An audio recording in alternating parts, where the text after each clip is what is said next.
नमस्कार प्यारे साथियों, स्वागत है एक बार फिर से आप सभी का चंदू सर की क्लास डिजिटल रंगमंच पर। मेरा नाम चंदू जैन है और हम बात कर रहे हैं आरपीएससी फर्स्ट ईयर के इतिहास विषय के लिए पेपर 2 की। प्रीवियस ईयर के पेपर सॉल्यूशन है 2013-2015 का पेपर कर चुके थे। आज हम 2018 का पेपर सोल्व करेंगे। तो आइए शुरू करते हैं। कुछ महत्वपूर्ण बातें, कुछ महत्वपूर्ण परिचर्चाएं, कहाँ से प्रश्न आते हैं और किस तरह का। आप लोगों ने इस क्लास को बहुत प्यार और स्नेह दिया है, उसके लिए आप सभी का धन्यवाद। और कई सारे विद्यार्थियों ने बहुत अच्छा रिस्पॉन्स दिया है, उन सभी का भी धन्यवाद। और इस क्लास की पीडीएफ जो है आपको चंदू सर की क्लास मोबाइल एप्लीकेशन पर उपलब्ध हो जाएगी। किसी भी प्रकार की असुविधा के लिए 8802060952 पर आप हमसे संपर्क कर लीजिए।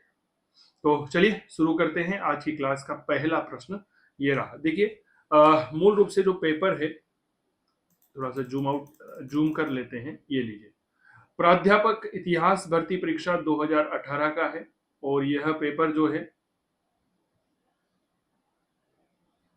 2018 का है। और मूल रूप से यह पेपर जो है 9 जनवरी 2020 को हुआ था। ठीक है, चलिए। तो इतिहास विषय का यह पेपर। तो पहला प्रश्न क्या है, बहुत अच्छे से समझिएगा। निम्नलिखित में से कौन सा भक्ति संत जो है वह कृष्ण का उपासक नहीं थे। यानी कि यहाँ पर कुछ संत हैं। प्रश्न बहुत आसान है कि कौन से ऐसे संत हैं जो कृष्ण के उपासक नहीं थे। रामानंद जो है भगवान राम के भक्त थे और मूल रूप से रामानुज के शिष्य थे। इन्होंने विष्णु के स्थान पर राम की भक्ति जो है उसको अपनाई थी। कौन एक जो है वह अलवार संत हैं। अलवार संत कौन है? अलवार जो है विष्णु के अनुयायी होते हैं। नयनार जो है वह शिव के अनुयायी होते हैं। अलवार संत में यहाँ पर नाम आता है अंदाल का। आप देखिए, मतलब एक चीज नोटिस करिए, 2013, 2015, 2018 पेपर में ना प्रश्नों का रिपीटेशन देखिए, टॉपिक सेम ही नजर आ रहे होंगे, कोई बहुत बड़ा यहाँ पर परिवर्तन आप नहीं देख पा रहे होंगे। ये बात थोड़ा सा याद रखें। ठीक है, चलिए। अगला महत्वपूर्ण प्रश्न है, यहाँ पर आपको सुमेलित करना होगा। शेख निजामुद्दीन औलिया है, बाहुद्दीन जकारिया, मियां मीर और अहमद शरहिंदी। ठीक है, यहाँ पर इनके सिलसिले हैं कादिरी, सुहरावर्दी, चिश्ती और नक्शबंदी। ठीक है, तो यहाँ पर जो सही जवाब होगा, तो निजामुद्दीन औलिया को हम जानते हैं कि साहब ये चिश्ती सिलसिले के अनुयायी थे। ठीक है, किसके थे? यह चिश्ती सिलसिले के संत हुए हैं, बेहद प्रसिद्ध है। बाहुद्दीन जकारिया जो है यह सूरावर्दी सिलसिले के थे। क्लियर हो गई। मियाँ मीर मेरे प्यारे साथियों याद रखिएगा कादिरी सिलसिले के थे। और अहमद शरहिंदी जो है यह नक्शबंदी के थे। तो यहाँ पर जो सही जवाब होगा वो होगा 3, 2, 1 और 4। क्लियर, चलिए। सूफी सिलसिले, भक्ति सिलसिले, भक्ति आंदोलन, यहाँ से जो सवाल है ना वो बार बार और हर साल पूछा जाता है।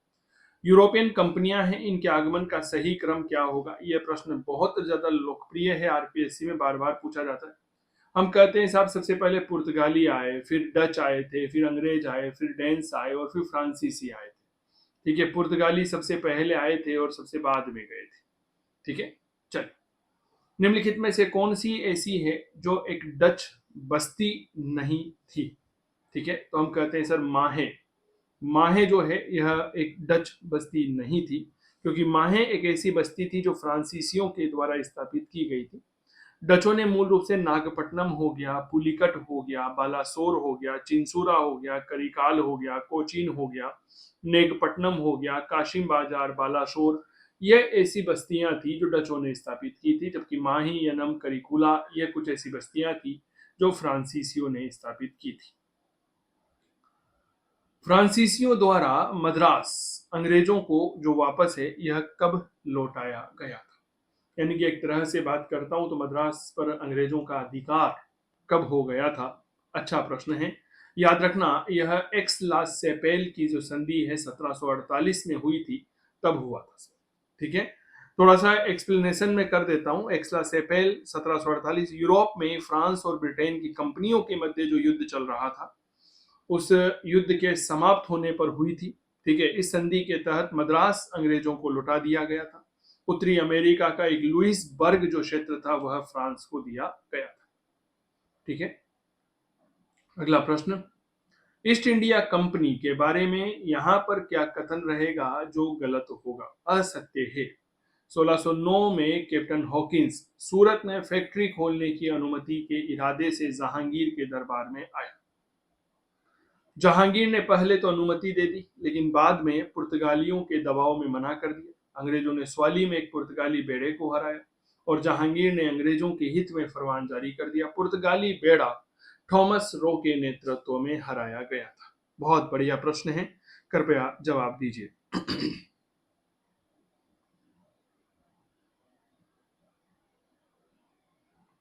देखिए, सारे कथन सही है केवल 4 नंबर को छोड़ करके। जो पुर्तगाली बेड़ा है ना, इसे मूल रूप से थॉमस रो ने नहीं हराया था। इसे हराया था, किसने हराया था? तो याद रखना, एक अंग्रेज कप्तान हुआ करता था, बेस्ट। उस बेस्ट ने सलावली या सैली के युद्ध में जो है पुर्तगालियों को हराया। क्लियर हो गई बात? तो इन चीजों को थोड़ा सा समझें, जाने सवाल किस लेवल के पूछे जाते हैं। और छोटी सी एक बहुत माइनर सी मिस्टेक, अब देखो यह प्रश्न जो है ना, अब आप अगर कोई वन लाइनर किताब पढ़ते हो ना, बहुत अच्छे से समझिएगा, तो ये वन लाइनर किताब से ये सवाल हल हो ही नहीं सकता। ये मैं दावे के साथ कर सकता हूँ, वन लाइनर किताब से यह सवाल हल हो ही नहीं सकता। लिख लें आप इस बात को भले ही, ठीक है? तो इन चीजों को बहुत अच्छे से जानिए, समझिए। तो कर्नल बेस्ट था, उस बेस्ट के नेतृत्व में यह मामला हुआ था। अगला, बसीन की संधि कौन से आंग्ल मराठा युद्ध के बाद हुई थी? ठीक है, बसीन की संधि मूल रूप से 31 दिसंबर 1802 को हुई थी। ठीक है, और अंग्रेजों और मराठा पेशवा बाजीराव द्वितीय के बीच में हुई थी। और यह संधि मूल रूप से द्वितीय आंग्ल मराठा युद्ध के बाद हुई थी।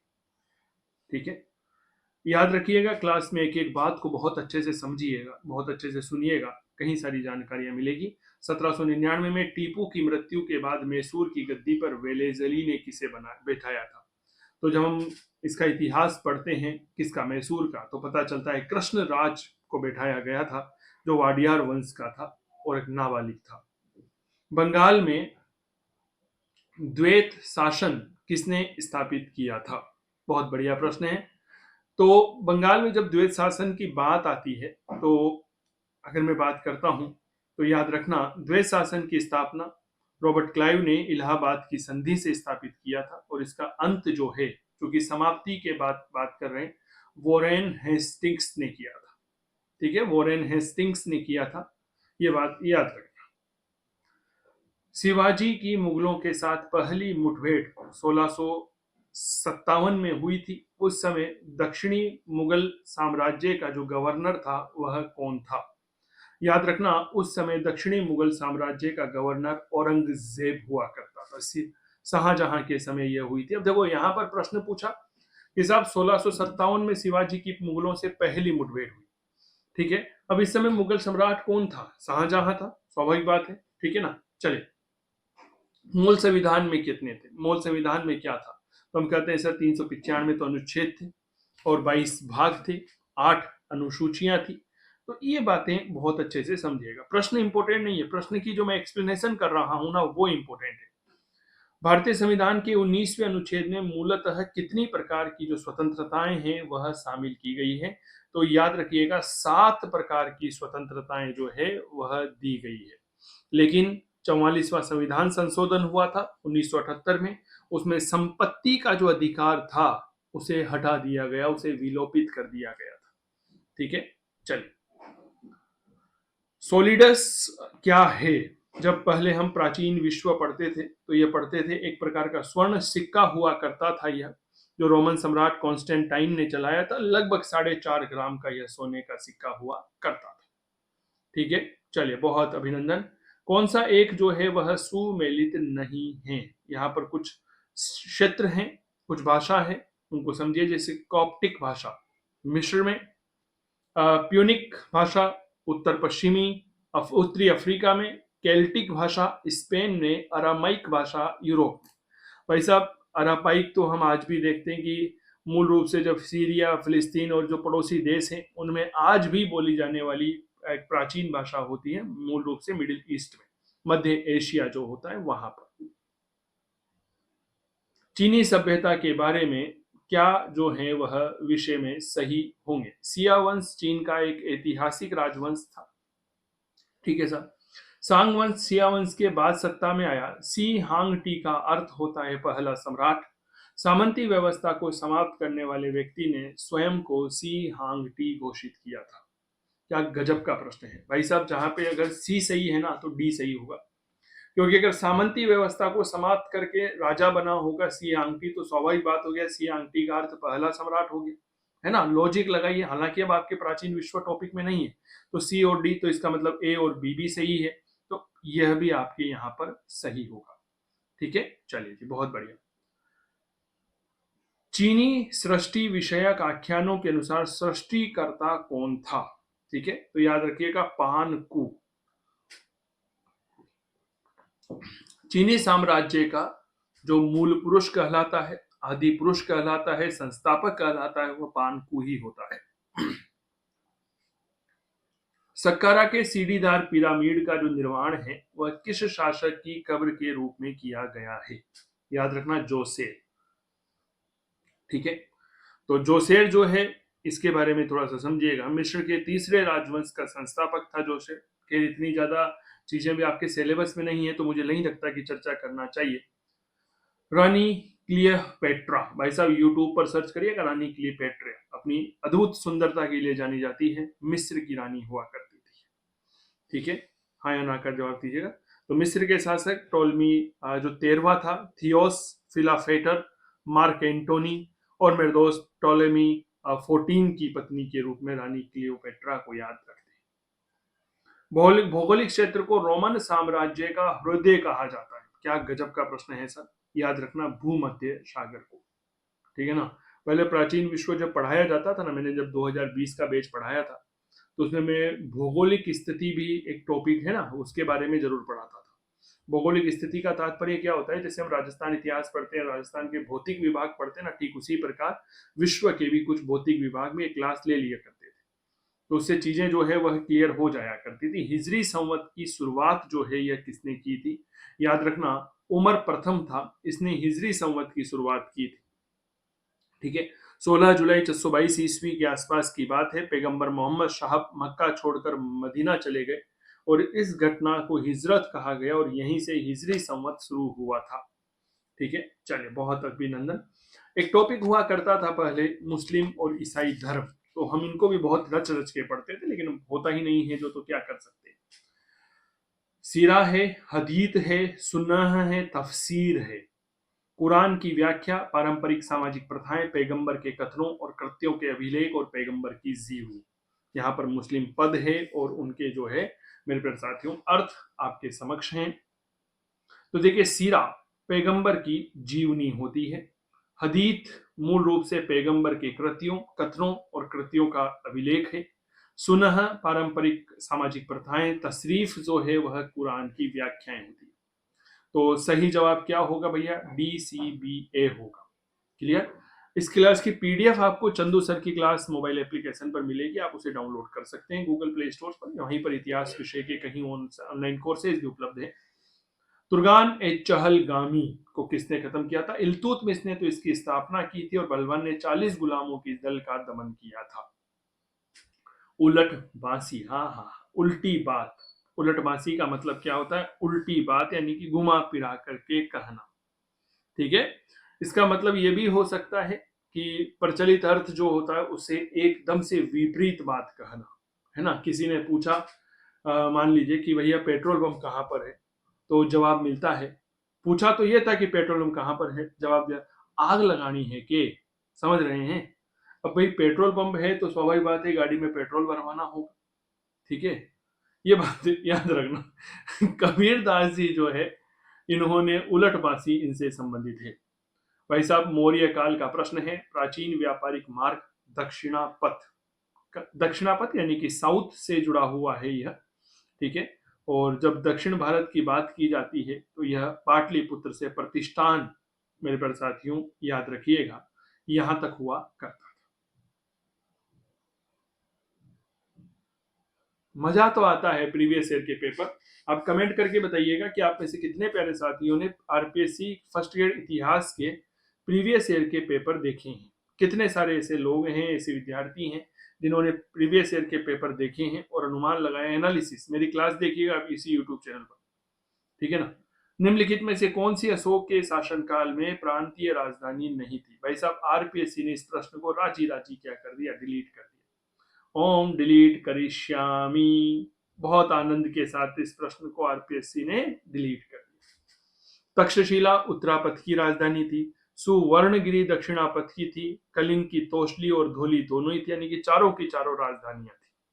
ठीक है, हो जाता है, देखो कभी कभी ना इस तरह की घटनाएं हो जाती है। अशोक का द्विभाषी अभिलेख है, 2018 सेकंड ग्रेड का पेपर हुआ था ना, उसने भी यही सवाल पूछा। कंधार अभिलेख, जिसे सर ए कुना अभिलेख भी कहते हैं, यूनानी और अरामाइक लिपियों का साथ साथ प्रयोग हुआ।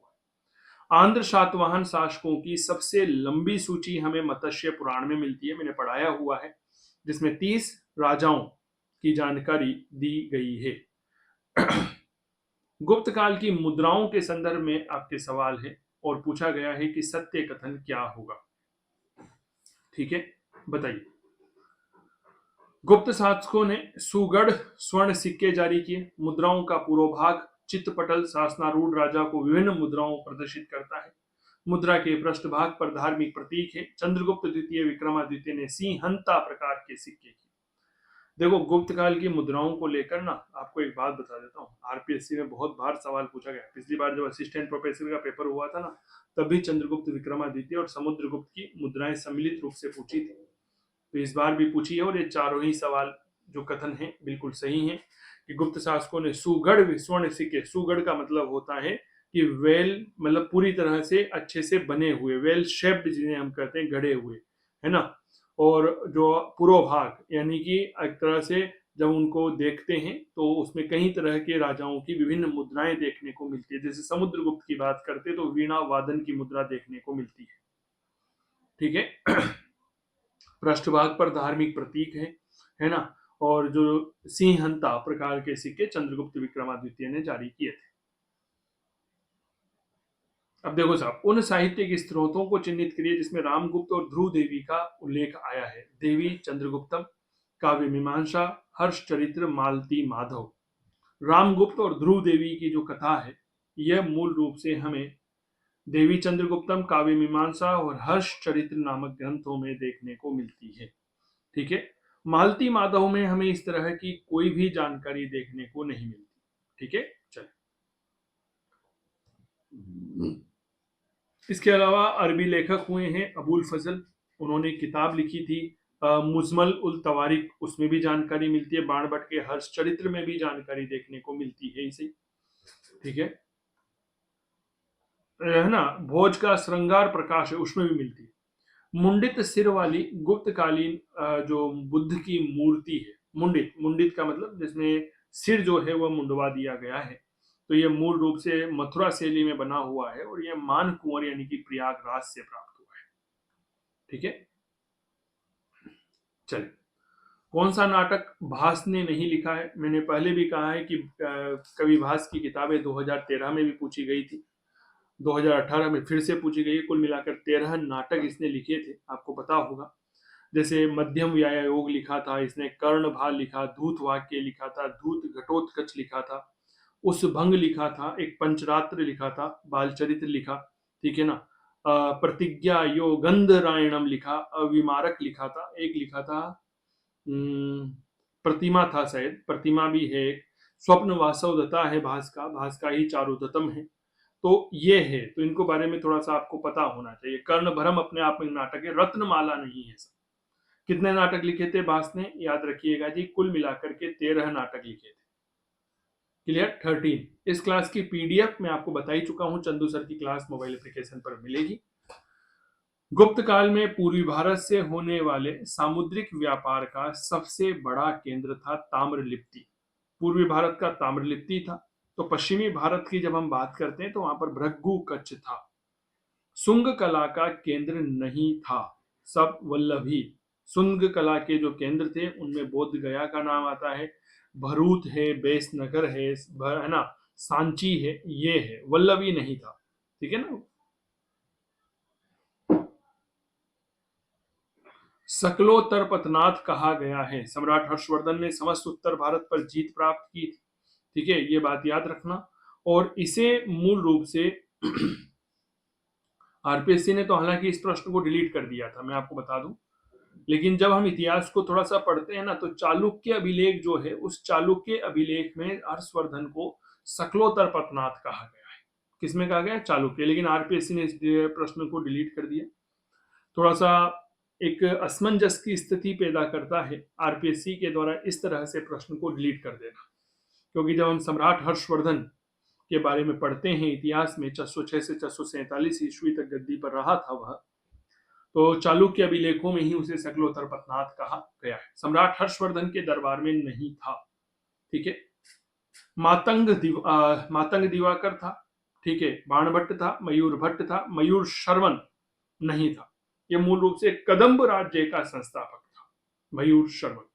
अच्छा, एक विद्यार्थी का कमेंट आया, जब राजपूत यहाँ पर शब्द आया तो एक विद्यार्थी का कमेंट आया कि सर आप इसमें राजस्थान इतिहास क्यों नहीं है? अरे भैया, राजस्थान इतिहास जो है ना 2022 से जोड़ा गया है। क्या ये बात क्लियर हो गई? 2022 में आरपीएससी ने अपने फर्स्ट ग्रेड के सिलेबस में व्यापक परिवर्तन किया था। प्राचीन विश्व इतिहास को हटा दिया था, और प्राचीन विश्व इतिहास को हटा करके जो है वह राजस्थान के इतिहास को ऐड किया था। दूसरा एक कारण यह रहा था कि भर्ती परीक्षाओं में राजस्थान के विद्यार्थियों को ज्यादा महत्व दिया जाए, इसीलिए भी यह काम किया गया था। ठीक है ना? राजपूत प्रशासन में आय व्यय का विवरण रखने वाला, आय व्यय, जब भी हम आय व्यय की बात करें ना, आंख बंद करके अक्सपट लिख लेती है आगे। आय व्यय कौन रखेगा? वित्त मंत्री। और वित्त मंत्री क्या होता है? जो बजट होता है ना, उसको पटल पर प्रस्तुत करता है। तो ये रहा पटल, है ना? बस। पल्लवों के काल में शिक्षा का सबसे बड़ा केंद्र क्या था? कांचीपुरम। पल्लव शिक्षा का बहुत बड़ा केंद्र था, पल्लवों की राजधानी रही। ठीक है, यहाँ पर संस्कृत विद्यालय हुआ कर सकता था, जिसे घटिका कहा जाता था। ठीक है, उस संस्कृत विद्यालय में महाकवि दंडिन, भारवी, शूद्रक ने अपने ग्रंथों की रचना की थी। ये बात थोड़ा सा याद रखिए। संगम युगीन मंत्रियों के पदों का वास्तविक नाम क्या था? संगम युग में जो मंत्री हुए ना, उनका मैंने पहले भी बहुत बार कहा है कि भैया दक्षिण भारत की शब्दावली पढ़ लेना, अमित चार। ठीक है, चलिए। इंडोनेशिया का विशालतम हिंदू मंदिर त्रिमूर्ति ब्रह्मा विष्णु महेश, यह क्या है भाई साहब? ये प्रम्बन मंदिर है। कौन सा है? प्रम्बन मंदिर। 12 बधूर तो स्तूप है। अंकोर वाट का विष्णु मंदिर है, लेकिन यहाँ पर ब्रह्मा विष्णु महेश पूछा गया है, तो यह प्रम्बन मंदिर है, इंडोनेशिया के जावा में है। और इस मंदिर का निर्माण जो है ना, याद रखना, लगभग लगभग 850 ईस्वी में राकाई पिकाटन ने किया था। किसने किया था? राकाई पिटाकन। ठीक है, चलिए। कंबोडिया का अंगकोर वाट का मंदिर 2020 में आया, यह सब 2018 में आया। 2018 संस्कृत डिपार्टमेंट का जो पेपर हुआ था उसमें भी आया था। सूर्यवर्मन द्वितीय। ठीक है, कौन सा जो शहर है मुगल काल में एक महत्वपूर्ण व्यापारिक केंद्र नहीं था? आप याद करो, लाहौर जो हुआ था करता था, लाहौर में सुखेत मंडी हुआ करती थी जो तांबे की थी। ठीक है ना? आगरा में कांच का काम हुआ करता था, बुरहानपुर था, लेकिन गोलकुंडा एक प्रकार का व्यापारिक केंद्र नहीं था। यह तो मूल रूप से कुतुब शाही साम्राज्य की राजधानी हुआ करती थी। बदायूनी के अनुसार अकबर ने जजिया कर 1579 में हटाया था। ठीक है, वैसे तो अकबर ने सर्वप्रथम जजिया कर जो है ना, वह कब हटाया था? याद रखना, 1564 में हटाया था, लेकिन बदायूनी कहता है नहीं सर 1579, 15 साल का अंतर आता है। मुगल काल का एक ऐसा चित्रकार जो शिकार के चित्र बनाने में बड़ा सिद्धहस्त था। याद रखना, यह मूल रूप से अकबर का चित्रकार जो बसावन हुआ करता था, उसका बेटा था मनोहर। ठीक है, ये बात याद रखना। तो मनोहर जो है शिकार चित्र बनाने में विशेषज्ञ था। इस चीज को थोड़ा सा समझिएगा। किस इमारत में पित्रा ड्यूरा शैली का पहला प्रयोग किया गया है? एतमाद उद्दौला का मकबरा। ठीक है, किसमें किया गया है? एतमाद उद्दौला का मकबरा। कौन सा युग्म है जो सुमेलित नहीं है? सर जहांगीर के दरबार में कौन आया था? याद रखना, विलियम हॉकिंस आया था, थॉमस रो आया था। ये लो भाई साहब, थॉमस रो जो है ना, अकबर के दरबार में थोड़ी आया था, शाहजहां के दरबार में ट्रेवेनियर आया ही था, हमें पता है इसे। और औरंगजेब के दरबार में मनुचे आया था, जिसने स्टोरी ऑफ दी मोगर नाम की किताब लिखी थी। यहाँ पे कुछ विद्रोह है, यहाँ से भी सवाल बार बार पूछे जाते हैं, जैसे सन्यासी विद्रोह, ठीक है, विजया नागरम का विद्रोह, वेलुथाम्पी, कोलियों का विद्रोह, बताओ।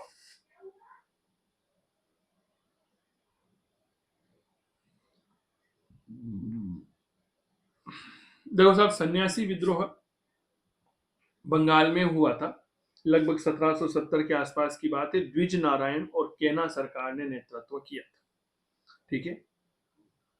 विजय नागरम का जो विद्रोह है, यह आंध्र प्रदेश में हुआ, लगभग 1794 में। वेलु थाम्पी का विद्रोह त्रावणकोर केरल में हुआ था, और अब्दस्त राजा का दीवान था वेलु थम्पी, उसने द्वारा किया था, 1808 ईस्वी के आसपास की यह बात है। कोलियों का विद्रोह गुजरात में हुआ था, ठीक है, ये बात याद रखना। 18वीं शताब्दी का एक और महत्वपूर्ण विद्रोह है। तो सही जवाब होगा 3, 4, 2 और 1। पढ़ लेना भाई साहब, ये कोई नहीं करवाता। राजमहल पहाड़ियों में यदि पहाड़िया जीवन का प्रतीक पावड़ा था, तो संथालों का प्रतीक क्या था? राजमहल पहाड़ियां हुई, ठीक है, और इनमें पहाड़ी जीवन का जो प्रतीक था वह क्या था? पावड़ा था, ठीक है। तो संथालों का प्रतीक क्या हुआ करता था? हल हुआ करता था। आपने कभी संथालों का फोटो देखिएगा विद्रोह करते हुए का, तो उसमें आपको यहाँ पर दिख जाएगा, ठीक है। सिद्धू और कान्हू। 1857 की क्रांति में महत्वपूर्ण परिवर्तन क्या था? हिंदू मुसलमानों के बीच में सांप्रदायिक विभाजन में वृद्धि हुई, कंपनी से क्राउन को शक्ति स्थानांतरण, सेना की चौकसी में वृद्धि, स्थानीय राजाओं का शासन में महत्व कम। तो परिवर्तन था कि कंपनी का जो है क्राउन से शक्ति को स्थानांतरण हो गया था। 10 में 1857 मेरठ में कौन सा अफसर कमांड कर रहा था जब सिपाहियों ने क्रांति का ऐलान किया था? ठीक है, तो याद रखना, मूल रूप से यह जो है जनरल यूइट था, ठीक है, इसके द्वारा यह काम किया गया था।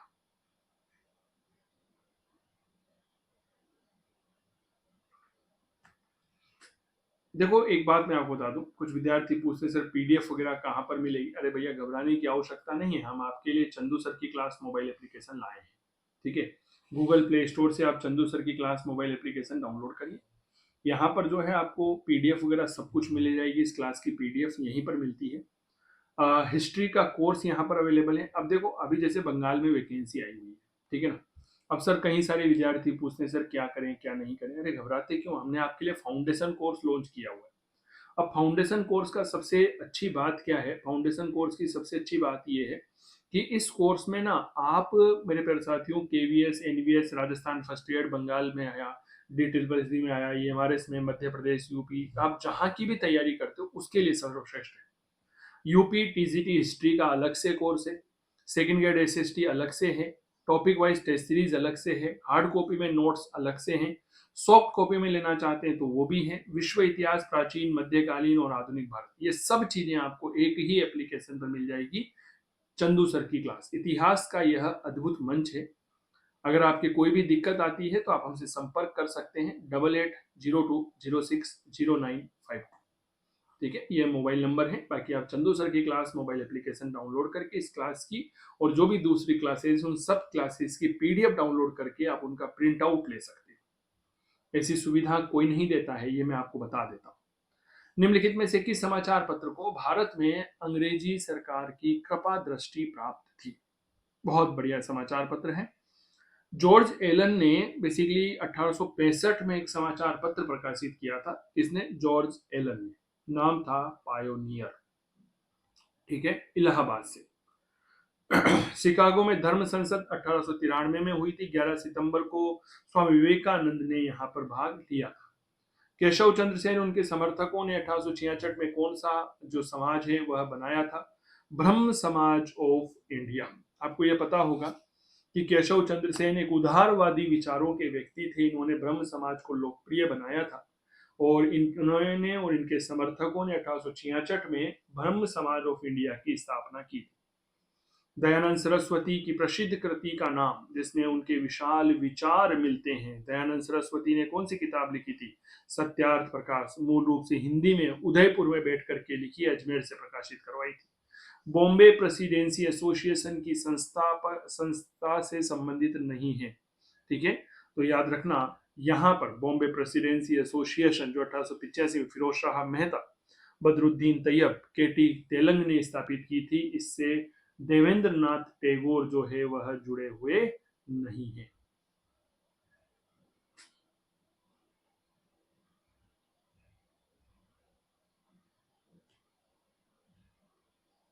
सूची 1 को सूची 2 के साथ सुमेलित करिए।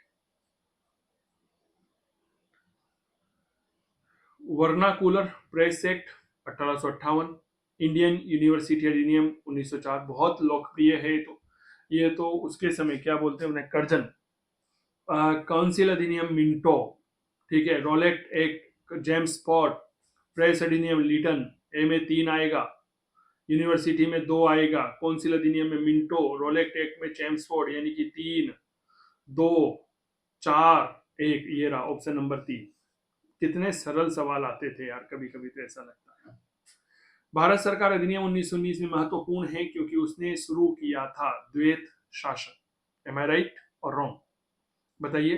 हालांकि जब हम इसको डिटेल में पढ़ते हैं ना, क्योंकि द्वैत शासन के क्रम में अगर केंद्रीय और प्रांतीय सरकारों विषयों के विभाजन की बात करते हैं तो भी बात वही आ जाती है।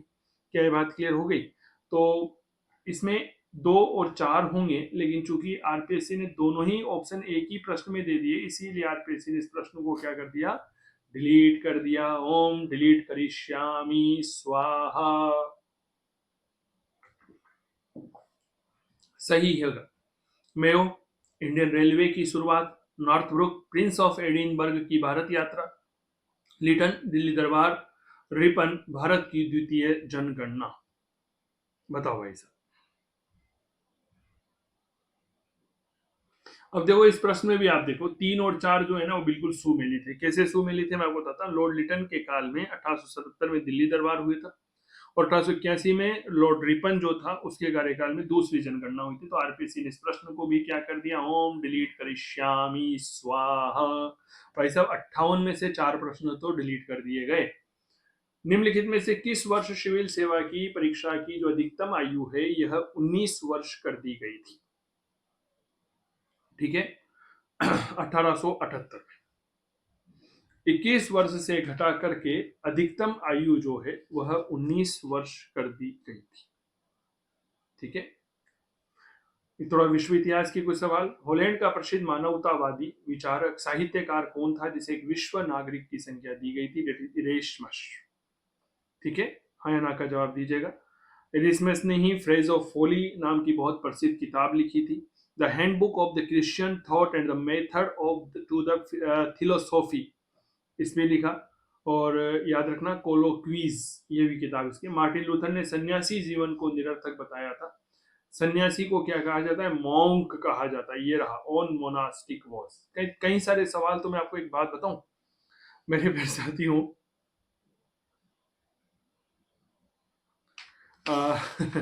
थोड़ा सा इंग्लिश के जो अगर आपको टर्मोलॉजी पता है ना तो आप आराम से हल कर सकते हो, ये याद रखना। सेप्टेम्बर टेस्टामेंट के नाम से जो है वह जाना जाता है। लूथर ने बेसिकली बाइबल भाषा का जर्मनी में अनुवाद किया था, उसे हम सेप्टेम्बर टेस्टामेंट कहते हैं। ठीक है, अंग्रेज सैनिकों और उपनिवेशकों के मध्य 17 जून 1775 को जो युद्ध लड़ा गया था उसे हम बंकर हिल का युद्ध कहते हैं। ठीक है, कौन सा युद्ध कहते हैं? बंकर हिल का युद्ध कहा जाता है। अगला प्रश्न, 18वीं शताब्दी में अमेरिका के अंग्रेजी उपनिवेश जो है यह शासित थे। मूल रूप से ब्रिटेन के द्वारा इन पर सीधा शासन किया जा रहा था, यह आपको पता ही होगा। ठीक है, अगला प्रश्न देखिए। ये देखो, ये मैंने आपको याद करो कल वाला जो पेपर हमने हल कराया था ना 2015 का, जिसमें बताया था कि जॉर्जिया ने भाग नहीं लिया था, वही तो प्रश्न है मूल रूप से। ठीक है ना? तो फिर तो अमेरिकी स्वतंत्रता संग्राम के दौरान पहली महाद्वीपीय कांग्रेस का जो आयोजन है यह कहाँ किया गया था?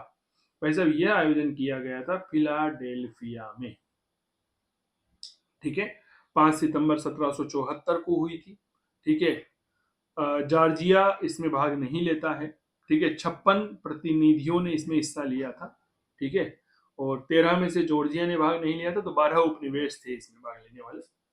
फ्रांस के किस वित्तीय प्रबंधक ने अपने आर्थिक कार्यक्रम की घोषणा की और लिखा कि न दिवालियापन, न करों में वृद्धि और न अधिक ऋण? बताओ। फ्रांस के चारों वित्त मंत्री आपको पता होना चाहिए, इनको पढ़कर जाइएगा। तो ये बात जो है लुई सोल्वे के समय फ्रांस की जब आर्थिक स्थिति थी उसे सुधारने हैं, तो वित्त मंत्री तुर्गो ने यह बात कही थी। ठीक है, हालांकि फिर इसे बाद में पद से हटा दिया गया था। थर्मिडोरियन की प्रतिक्रिया, थर्मोडोरियन प्रतिक्रिया, यह मूल रूप से आतंक का जो राज्य था उसकी समाप्ति से जुड़ा हुआ है। ठीक है, तो इन चीजों को थोड़ा सा याद रखना। मूल रूप से आतंक के शासन की स्थापना फ्रांस में रॉबस्पियर ने की थी। 27 जुलाई 1794 को रॉबस्पियर की हत्या कर दी जाती है और इसी के साथ इसे ही थर्मोडोरियन प्रतिक्रिया कहा गया। इसके बाद राष्ट्रगीत मार्सिल के स्थान पर थर्मोडोर गीत जनता जाग रही है ने ले लिया था। ठीक है, मार्सेल्स फ्रांस का गीत हुआ करता था। गजब यार, मतलब मजा आता है। तिलसित की संधि कौन से दो राष्ट्रों के बीच में 1807 में हुई थी? तिलसित की संधि, तो याद रखना यह मूल रूप से फ्रांस और रशिया के बीच में हुई थी, तिलसित की संधि। ठीक है, जुलाई 1807 को हुई थी। फ्रांस, रूस और प्रसा के बीच में हुई थी, जिसमें मूल रूप से मध्य यूरोप पर फ्रांसीसियों का नियंत्रण स्थापित हो गया था। तो तिलसित की संधि के संदर्भ में चीजें आपको पता होना चाहिए। अगला महत्वपूर्ण प्रश्न है, वाटर फ्रेम और स्पिनिंग जेनी जो है इनका मिश्रण क्या कहलाता है? देखो, जब भी मिश्रण की बात आती है ना, तो मैंने आपको यह बताया हुआ है कि म्यूल होता है ना, खच्चर जिसे हम कहते हैं ना, अंग्रेजी में उसे म्यूल कहा जाता है। तो ये स्पिनिंग म्यूल होता है। ठीक है, अगला, कॉटन जिन जो है इसका आविष्कार किसने किया था? याद रखना, इली वीटने ने। किसने किया था? इली वीटने जो है इसके द्वारा कॉटन जिन का आविष्कार किया गया था। 1793 की यह घटना है। ठीक है, मूल रूप से कपास ओटाने का काम करते हैं। कपास ओटाने का तात्पर्य क्या होता है? जो कपास होती है, रुई, आपने देखा होगा कभी गद्दे वद्दे आप भरवाने गए होंगे ना, तो वह क्या करता है, रुई को एक मशीन में डाल देता है। ठीक है, और उस कपास में से गंदगी बाहर निकालता है, तो उसे हम क्या कहते हैं? कॉटन जिन कहते हैं।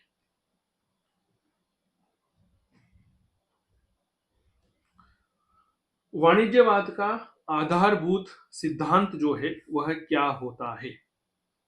प्रशुल्क अवरोधों से बचना चाहिए, मूल देश के लिए उपनिवेश आवश्यक नहीं है, सरकार की अर्थव्यवस्था में भागीदारी की एक सीमा होनी चाहिए, और देश को स्वर्ण और रजत की आपूर्ति को बढ़ाने के लिए व्यापार का संतुलन अनुकूल बनाए रखना चाहिए। तो ऑप्शन नंबर 4 जो है इसका सही जवाब होगा।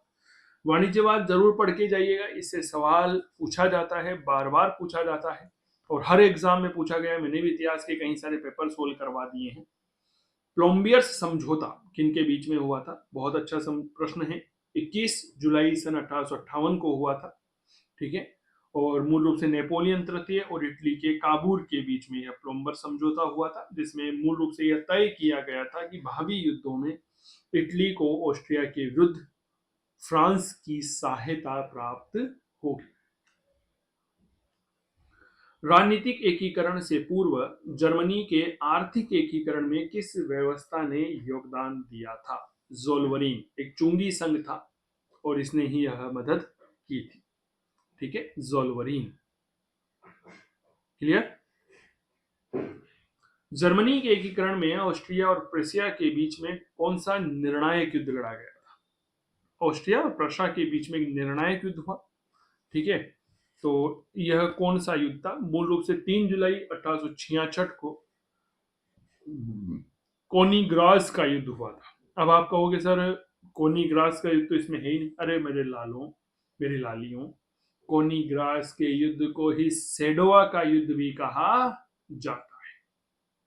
क्या कहा जाता है? सेडोवा का युद्ध कहा जाता है। कब हुआ था? 3 जुलाई 1866 को हुआ था। इसमें जो प्रशा का सेनापति था वॉन मॉल्टके, उसने ऑस्ट्रिया को निर्णायक पराजय दी थी। इस युद्ध में जर्मनी के बवेरिया, यूटेनबर्ग, सैक्सोनी, हनोवर, नॉस बडेन राज्यों ने ऑस्ट्रिया का साथ दिया था। ये चीजें थोड़ा सा आपको पता होना चाहिए। अमेरिका ने प्रथम विश्व युद्ध में कब भाग लिया था, बताओ। सर याद रखना 1917, 6 अप्रैल सन 1917।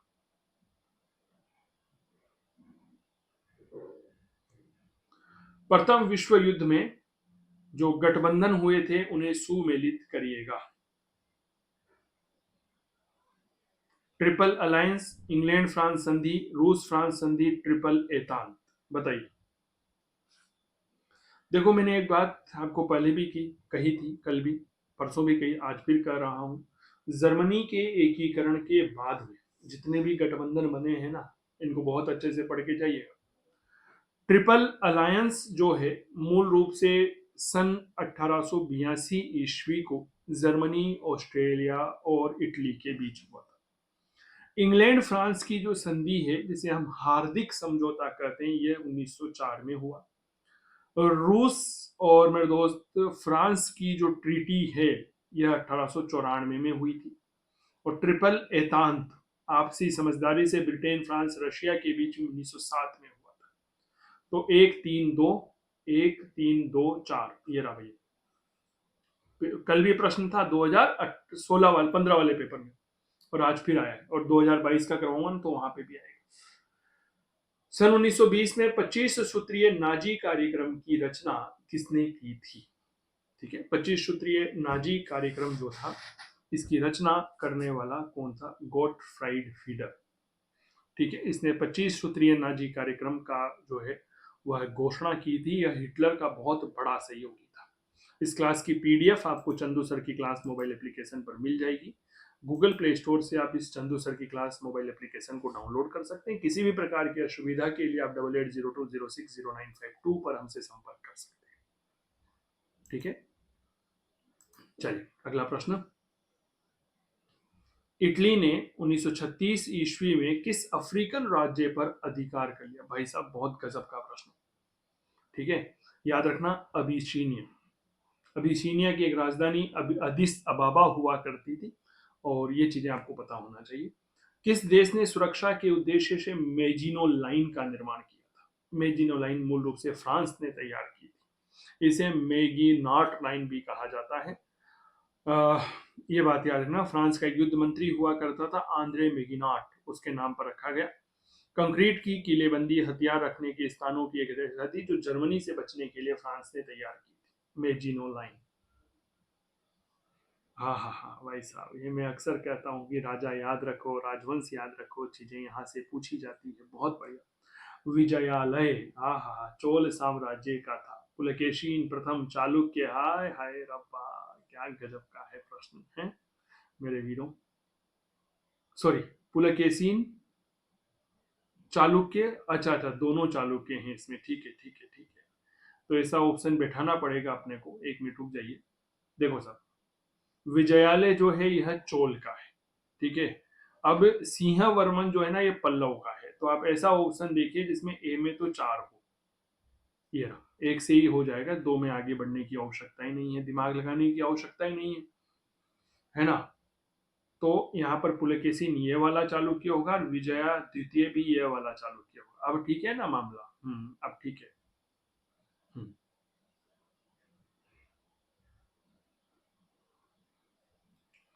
यहाँ पर आपको कुछ सुमेलित करने होंगे, जैसे मेगुटी मंदिर, मंदिर पापनाथ का मंदिर, गंगा अवतरण की प्रतिमा, ऐरावतेश्वर का मंदिर, पदक्कल, एहोल, दारासुरम, महाबलीपुरम। बहुत बढ़िया सवाल है। देखिए साहब, मेघुटी मंदिर जो है यह आपके एहोल में है, पापनाथ का मंदिर पटक्कल में है, गंगा अवतरण महाबलीपुरम, ऐरावतेश्वर दारासुरम। ठीक है, क्लियर। मूल रूप से दारा जो सुरम होता है इसे कुंभकोणम कहा जाता है। ये तमिलनाडु में है, ये आपको पता होगा। तो सही जवाब क्या होगा? सही जवाब होगा 2-1-4-3। किस चोल शासक ने हेमगर्भ और तुलाभार नामक यज्ञों का संपादन किया था? ठीक है, यह मूल रूप से परांतक प्रथम जो है इसका हेजी है, इसने किया था। यह चोल शासक हुआ करता था। देखो साहब, अगला एक और प्रश्न आप देखिए यहाँ पर, शिवाजी की सामरिक नीति। शिवाजी की सैन्य व्यवस्था देखिएगा तो आपको पता चलता है कि शिवाजी की सामरिक व्यवस्था में किले महत्वपूर्ण घटक थे और विश्वासघात से बचने के लिए प्रत्येक किले का अधिकार समान स्तर के 3 व्यक्तियों पर था। मैंने पढ़ाया हुआ है आपको, तीनों ही जो है, दोनों ही विकल्प जो हैं वह बिल्कुल सही होंगे। शिवाजी के 4 दक्षिणी प्रांतों में से एक प्रांत का प्रांतपति कौन था? ठीक है, क्योंकि इसमें 2 विकल्प जो हैं बिल्कुल सही है। अन्नाजी दत्तो दक्षिणी प्रांत का और दक्षिणी पूर्वी प्रांत का दत्तोजी पंत था। तो आरपीएससी ने इस प्रश्न को क्या कर दिया, ओम डिलीट करिष्यामि स्वाहा। ठीक है, चलिए अगला प्रश्न सुमेलित करिएगा। सुभाष चंद्र बोस, वल्लभ भाई पटेल, सी राजगोपालाचारी और डॉक्टर राजेंद्र प्रसाद। संविधान सभा के अध्यक्ष, राज्य मंत्रालय की स्थापना, भारतीय स्वतंत्रता लीग के अध्यक्ष, भारत की सांप्रदायिक समस्या का हल निकालने की योजना इन्होंने तैयार। अब देखो भाई साहब, गजब। भारतीय स्वतंत्रता लीग है ना, इसके अध्यक्ष सुभाष बाबू थे, ये बात क्लियर हो गई। वल्लभ भाई पटेल के नेतृत्व में राज्य मंत्रालय, संविधान सभा के अध्यक्ष राजेंद्र प्रसाद थे और सांप्रदायिक समस्या का हल सी राजगोपालाचारी ने राजगोपालाचारी योजना प्रस्तुत कर प्रस्तुत किया था। तो 3, 2, 4 कहीं पे है, 3, 2, 4, 1, ये ऑप्शन नंबर बी। ठीक है, चलो बहुत भाई साहब इन चीजों को समझो। आप देखो प्रश्न कहाँ से पूछा जाता है, किस तरह से प्रश्न पूछा जाता है, ये चीजें जो है ना ये मोटिवेट करती। 16 अगस्त 1946 को मुस्लिम लीग ने किस रूप में मनाया था? डायरेक्ट एक्शन डे, DAD, प्रत्यक्ष कार्रवाई दिवस, कैबिनेट मिशन की असफलता के बाद में। बेसिकली कैबिनेट मिशन के संदर्भ में अलग अलग मत है, कुछ कहते हैं सफल हुआ था, कुछ कहते हैं असफल हुआ था। 16 अगस्त 1946 को प्रत्यक्ष कार्रवाई दिवस मनाया गया और इस दिन कलकत्ता, सीहलट, नोहाखाली में गंभीर भयंकर सांप्रदायिक दंगे हुए थे। लड़कर लेंगे पाकिस्तान, ये नारा भी दिया था। ठीक है, चलिए यंग इटली, युवा इटली का संस्थापक जोसेफ मेजी। 1831 में स्थापना की थी फ्रांस के मार्सलीज में। इटली के गेण और जनसाधारण में राष्ट्रीय चेतना का प्रचार प्रसार करना। समाजवादी पत्र अवांटी का संपादक कौन था? मुसोलिनी का ये रहा। ठीक है, यह समाजवादी पत्रिक पार्टी का मुख्य पत्र हुआ करता था और बेनिटो मुसोलिनी 1912 में इसका जो है संपादक बन गया था। कौन सा लेनिन की अप्रैल थीसिस का हिस्सा नहीं था? ठीक है, अप्रैल थीसिस जो है इसका हिस्सा नहीं था। जार को गलत कार्यों के लिए सजा देना। जार को कौन सजा देगा? कोई सजा ही नहीं दे सकता। युद्ध कांड था, बैंकिंग का राष्ट्रीयकरण था, भूमि का किसानों को स्थानांतरण था, ये सब था। 1911 की क्रांति के समय चीन पर किस राजवंश का शासन था? याद रखना, मंचू राजवंश का शासन हुआ करता। ठीक है, मैंने अभी चीन की क्रांति करवाई थी ना, आपको पता होगा, बड़ी डिटेल में करवाई हुई। अगर आपने नहीं पढ़ा है तो उसके बारे में जरूर पढ़िएगा। किसके बारे में पढ़िएगा? चीन की क्रांति के बारे में। ठीक है ना, तो उसमें मंचू राजवंश जो है उस चीन की क्रांति के समय तक था। 1911 में मंचू राजवंश का अंत हो गया था। ठीक है ना, ये बात थोड़ा सा पता होना चाहिए। अगला महत्वपूर्ण प्रश्न है, कौन सा युग्म है जो सुमेलित नहीं है? भाई साहब आरपीएससी ने इस प्रश्न को जो है वह राजी कुशी क्या कर दिया, ओम डिलीट करिष्यामि स्वाहा। क्योंकि चारों में जो तिथियां दी गई है ना वो सारी सुमेलित है। ठीक है, मास्को सम्मेलन 19 से लेकर 30 अक्टूबर 1943 तक हुआ। एटलांटिका चार्टर 14 अगस्त 1941। डम्बस्टन ऑक्स सम्मेलन 21 अगस्त से 7 अक्टूबर। याल्टा सम्मेलन 4 से 11 फरवरी। अंतरराष्ट्रीय मुद्रा कोष की स्थापना निम्नलिखित में से किस सम्मेलन के तहत की गई थी? ब्रेटन वुड्स सम्मेलन। ठीक है, ब्रेटन वुड्स सम्मेलन हुआ था, अमेरिका में है यह जगह। 44 देशों के प्रतिनिधियों ने भाग लिया था। 1 जुलाई से लेकर के 22 जुलाई 1944 तक हुआ था। संयुक्त राष्ट्र संघ के चार्टर पर कहां पर हस्ताक्षर हुए थे? बहुत बढ़िया प्रश्न है, याद रखना सैन फ्रांसिस्को, है ना। अप्रैल 1945 से लेकर 26 जून 1945 तक लगभग 50 देशों के प्रतिनिधियों ने यूएनओ के चार्टर पर हस्ताक्षर किए थे। मनोविज्ञान के कुछ सवाल आ जाते हैं, ठीक है। अब मनोविज्ञान अभी तो मैंने पढ़ाना बंद कर रखा है। रीट का जब पेपर हुआ था ना 2000 कब हुआ था, 2021-22 में, खूब रच रच के रीट पढ़ाई, मनोविज्ञान पढ़ाया था, नई तरीके से ट्रिकली पढ़ाया था। सोच रहा था वापस शुरू करूं, ठीक है, अगर आप लोगों का प्यार उसने रहा तो, ठीक है। आनंद आता है, जो आनंद आता है चीजें। मनोविज्ञान तो एक ऐसा विषय है ना, व्यवहार का अध्ययन करता है। क्या ये बात क्लियर होगी, है ना। मन का अध्ययन करता है, अलग अलग चीजें व्यक्ति के बारे में जानने का एक हमें अवसर प्रदान करता है, ठीक है। यूनान, मिस्र, रोमा सब मिट गए जहां से, पर भारतीय सभ्यता जो है वह अभी भी जीवित है। यह किस सभ्यता को, किस विशेषता को बताता है? सर ये हमारी कंटिन्यूटी यानी कि निरंतरता को बताता है, ठीक है। कभी इकबाल ने यह बात कही थी, विविधता में एकता भारतीय संस्कृति की एक प्रमुख विशेषता है। यह हमें कहाँ पाई जाती है? यह आधारभूत एकता जो है ना, कहाँ मिलेगी? तो याद रखना, यह सांस्कृतिक एकता जो है इसमें हमें देखने को मिलती है। हम कहते हैं कि इस भारत में जाति, धर्म, प्रांतों को एकता तो नहीं, लेकिन यह सांस्कृतिक एकता कई रूपों में है, ठीक है। जैसे संस्कृत भाषा है, अब एक ऐसी भाषा है जिसने उत्तर से लेकर दक्षिण तक की जितनी भी भाषाएं हैं उन्होंने को प्रभावित किया। रामायण महाभारत भारत की तमाम भाषाओं में अनुवाद किया गया है और आज भी एक तरह से हर एक महत्वपूर्ण भाग में महत्वपूर्ण बनी हुई है। मर्ग, बुग्याल और पायल जो है, पायर प्रसिद्ध चारागाह हिमाचल हिमालय में पाए जाते हैं, ठीक है। ये थोड़ा अलग ही प्रश्न है, भूगोल का प्रश्न होता है। भारत चीन की पूर्वी सीमा, अब ये कहाँ से आ जाते हैं? मैकमोहन रेखा जो है 3 जुलाई 1914 को मूल रूप से यह बनी थी, तो मैकमोहन रेखा होती है। भारत का सबसे ऊंचा पर्वत कंचनजंगा, विश्व का माउंट एवरेस्ट, राजस्थान का गुरु शिखर। कौन सा नवपाषाणिक स्थल राख के टीले के रूप में जाना जाता है? राख का टीला जो है उसके लिए मूल रूप से याद किया जाता है। तो याद रखना पल्लवाय, ठीक है, कर्नाटक में है यह, ठीक है, और यह इसीलिए याद किया जाता है। नवपाषाण स्थल जहां पर चावल की खेती का प्रमाण हमें मिला है, ठीक है। तो देखिए कोल्डी हवा है, महागढ़ा है, इन दोनों में हमें प्रमाण देखने को मिलता है। किस क्षेत्र में नवपाषाण युगीन मानव भूमिगत गड्ढे में रहा करता था? जम्मू कश्मीर। सर्दी बहुत ज्यादा होती है, सीधा से याद रखना गुफर कराल हो गया, इस तरह के स्थान था जहां पर मनुष्य ने एक तरह से क्या बनाए थे, गर्त आवास तैयार किए थे और उनमें रहना उसने शुरू कर दिया था। जैसे जम्मू कश्मीर में एक नाम आता है बुर्ज होम, एक आता है गुफ कराल।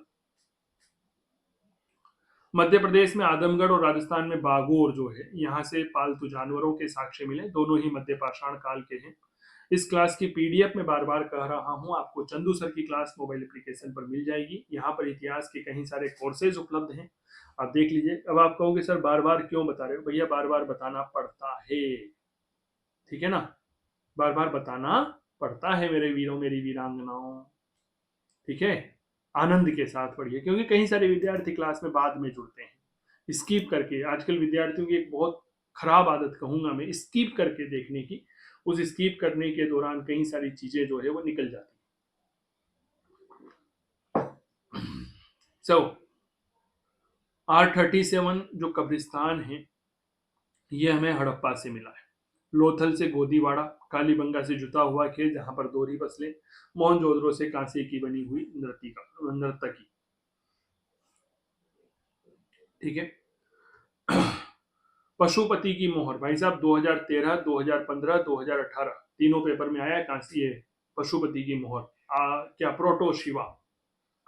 कौन से पशु की आकृति जो है वह उत्कीर्ण नहीं है? भाई साहब गेंडे की नी, है ना, गेंडा नी है उस पे, हाथी है, गेंडा, सॉरी सॉरी, गेंडा तो है, बेल नहीं है, माफी चाहूंगा।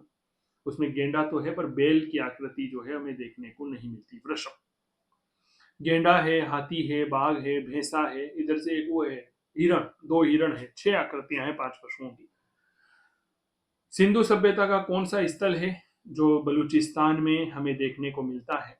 तो याद रखना, सुत का कोह, यह बलूचिस्तान में आपको मिलेगा। बलूचिस्तान में मेहरानगढ़, सुत कांगे डोर है, सुत का कोह है, बालाकोट है, राना गुंडई है ना। इधर से डाबरकोट आता है। कुल्ली एक महत्वपूर्ण स्थल है। निम्नलिखित में से किस हड़प्पा कालीन स्थल से एक सूचना पट प्राप्त हुआ है? याद रखना, धोलावीरा 10 अक्षरों का सिंधु घाटी सभ्यता का सबसे बड़ा शिलालेख माना जाता है।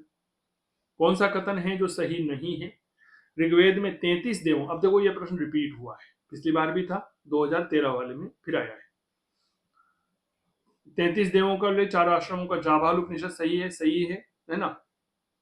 ऋग्वेद में कुरु भरत कबीले के विरुद्ध युद्ध की जानकारी मिलती, कबीलों में से एक था, ये थोड़ा सा मामला सही नहीं बैठता। 4 वर्ण ऋग्वेद के 10वें मंडल में है, ये बिल्कुल सही है। ठीक है ना। भरत वंश के जो त्रिस्सु कबीला था उसमें पुरु, यदु, त्रुवस, अनु और द्रव्यु जो पंचजन्य कबीले थे वो थे। राणायणीय संहिता संबंध है, ठीक है, अच्छा प्रश्न है। तो मूल रूप से यह सामवेद से मानी गई है। सामवेद की 3 शाखाएं हैं जिसमें राणायणी शाखा आपके महाराष्ट्र की है, जैमिनीय शाखा जो है वह आपकी कर्नाटक की है, और कोथुम शाखा जो है वह गुजरात की है। एक में वह द्वितीय ब्रह्म, अर्थात आत्मा और ब्रह्म एक ही है। यह उल्लेख हमें कहाँ मिलता है? छांदोग्य उपनिषद। छांदोग्य उपनिषद में ही भगवान कृष्ण का पहला उल्लेख है। महावीर स्वामी ने चतुर्विद संघ की स्थापना जो है वह कहाँ की थी? ठीक है, तो यह सवाल है। महात्मा गांधी ने चतुर्विद संघ की स्थापना मूल रूप से पावापुरी में की थी। ठीक है, जैसे भिक्षु भिक्षुणी, श्रावक श्राविका है ना, इनकी स्थापना जो है पावापुरी में की थी। जैन धर्म जो है इनके संरक्षक शासक कौन कौन हुए हैं? खारवेल हुआ है, चंद्रगुप्त मौर्य हुआ है, और मेरे प्यारे साथियों जैन धर्म के जब हम संस्थापकों की बात करते हैं ना तो शिशुनाग नहीं हुआ है। ठीक है ना, शिशुनाग राजवंश का जो राजा था यह नहीं था। ठीक है, जैसे बिंबिसार मगध महावीर स्वामी के अनुयायी थे। उदयन वत्स शासक था। अवंतिका पंडपदोत मगध का उदाहीन। दधिवाहन खारवेल कलिंग का। चंद्रगुप्त मौर्य मौर्य साम्राज्य का। ये ऐसे राजा थे जो कि मूल रूप से जैन धर्म के अनुयायी थे। गौतम बुद्ध ने महापरिनिर्वाण कुशीनारा में प्राप्त किया था। 80 वर्ष की उम्र थी। 483 ईसा पूर्व की वह बात थी। हिरण्यवती नदी के तट पर कुशीनारा या कुशीनगर में। महायान संप्रदाय का सर्वाधिक महत्वपूर्ण दार्शनिक ग्रंथ है, ठीक है, याद रखना, डेट इज प्रज्ञा पारमिता। यह महत्वपूर्ण ग्रंथ है।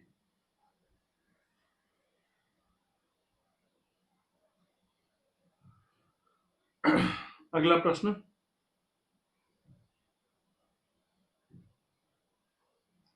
निम्नलिखित में से कौन सा ग्रंथ वर्ण व्यवस्था की उत्पत्ति के देविक सिद्धांत की पुष्टि करता है?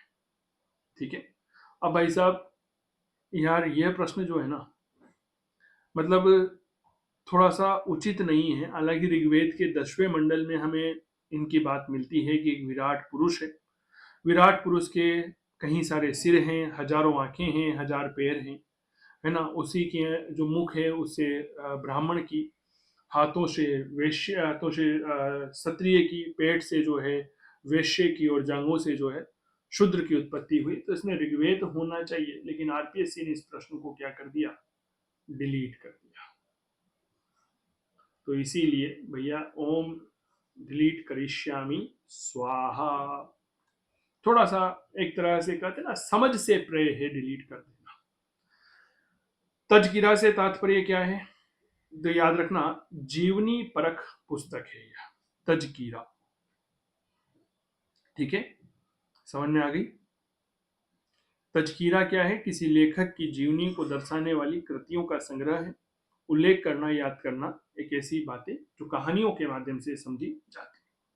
देखो भक्ति संत यानी कि भक्ति आंदोलन के 2-3 प्रश्न हम पहले भी देखे और भक्ति आंदोलन का फिर प्रश्न आ गया, भाई सब महत्वपूर्ण बनता है। भक्ति संतों ने आम जनता में अपनी शिक्षाओं के प्रसार के लिए क्षेत्रीय भाषाओं को माध्यम बनाया। उसके समय में फारसी एक राजकीय भाषा थी। ठीक है, बताओ।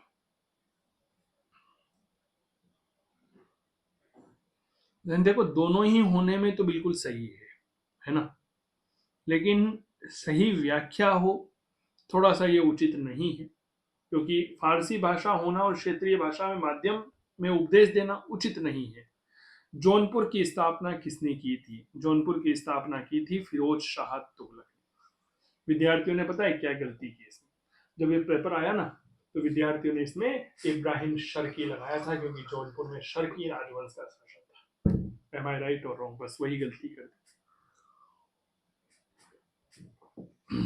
फिरोज शाह तुगलक ने हिसार, फिरोजा, फतेहाबाद, जौनपुर आदि कई सारे नगरों की स्थापना की थी। मूल रूप से मोहम्मद बिन तुगलक जो है ना, उसका बचपन का नाम हुआ करता था जोना खान। उसी की स्मृति में 1359 में फिरोज शाह तुगलक ने जौनपुर की स्थापना की थी। सल्तनत काल में दीवान कोही नाम का एक विभाग था, ठीक है, और जो इसकी स्थापना है यह मोहम्मद बिन तुगलक ने की थी। ठीक है, दीवान कोही कृषि विभाग था। दीवान आरिज बलबन ने, दीवान बंधनगान फिरोज तुगलक, दीवान मुस्तकराज अलाउद्दीन खिलजी, दीवान खेरात कौन है? दीवान खेरात फिरोज तुगलक। मुसलमानों के अफीका और बिस्मिल्लाह उत्सव हिंदुओं के कौन से संस्कारों से प्रभावित? अब देखो ये अलग ही तरह का प्रश्न है।